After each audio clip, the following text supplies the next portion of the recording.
Bonjour à toutes et à tous, j'espère que vous allez bien. Je propose une guidance pour accompagner tous les Gémeaux sur le mois de juin 2023.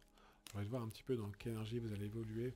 Alors, prenez vraiment que ce qui résonne pour vous, hein, c'est un tirage général. Moi, dans ce que je ressens, c'est qu'il y a besoin d'enracinement, il y a besoin de se poser. C'est comme si on vous disait d'écouter vos instants. Alors, vous avez peut-être senti un petit peu enfermé parce qu'il y a plein de choses qui se passent. Donc, il y a peut-être un sentiment d'enfermement, mais on vous dit d'aller vraiment écouter votre monde intérieur, d'aller écouter votre âme pour voir ce qu'elle a à dire, parce que on sent qu'il y a aussi, vous avez un besoin sur le mois de juin, les Gémeaux, de vous relationner aux autres, que ça soit clair avec votre mode de pensée. Donc on va voir ce que le tarot dit, mais vraiment c'est ce que je ressens, d'aller à votre essentiel, et puis de sortir un petit peu de cet enfermement, on va dire, mental qui peut se présenter. Donc laissez les choses venir aussi, faites un tri.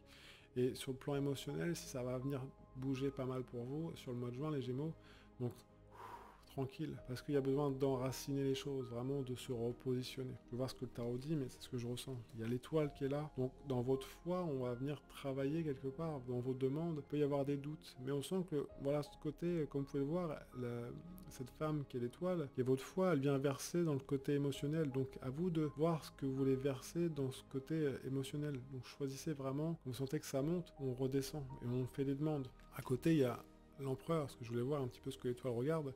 Qu'est-ce que regarde cet empereur? Regarde le soleil. Donc dans ces pensées, vous voyez, dans cet enfermement, vous voyez, demandez-vous, posez-vous la question pour que ça vous sécurise et que ça vous stabilise, parce qu'il y a ce besoin d'ancrage. On vous sent un petit peu désenraciné. C'est comme si vous avez plein d'idées, mais du coup ça vous prend un peu...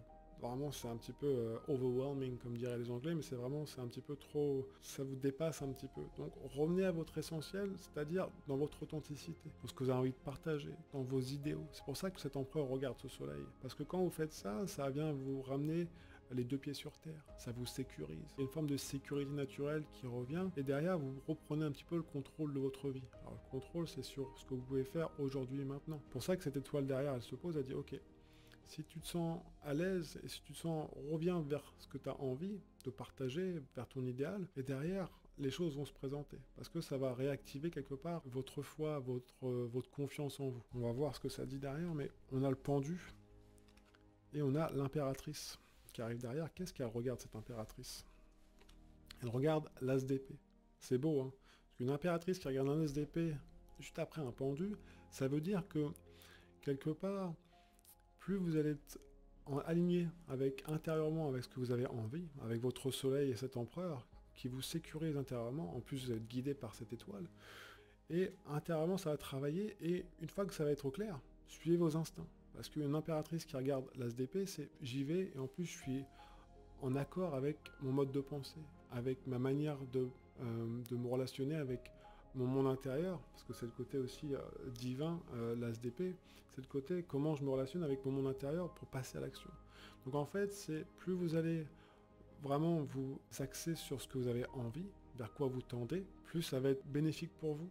Parce que ces pensées-là vont être nourricières, et il n'y aura pas le côté émotionnel qui va vous surcharger. Entre guillemets, qui va vous surcharger, ça veut dire qu'il va vous ralentir. Donc, vraiment, passez à l'action et soyez à l'équerre avec vous-même sur le mois de juin, les Gémeaux, et prenez un temps d'arrêt. On vous dit quelque part, ça part dans tous les sens. Revenez en vous, voyez ce qui vous anime, et ensuite passez à l'action. Vous avez un beau tirage, c'est pas simple, ça va pas être simple pour tous les Gémeaux. En tout cas, si vous voulez aller plus loin, moi je suis disponible pour toute demande de consultation, hein. Je vous laisse le lien de mon site sous le descriptif de la vidéo.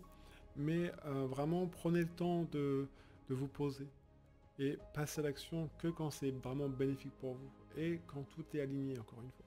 Voilà pour vous les Gémeaux sur le mois de juin. N'hésitez pas à partager la vidéo, à mettre un petit pouce bleu et à vous abonner. Je vous souhaite un très beau mois de juin. Prenez bien soin de vous et de vos proches. Et je vous dis à une prochaine vidéo. Ciao, ciao.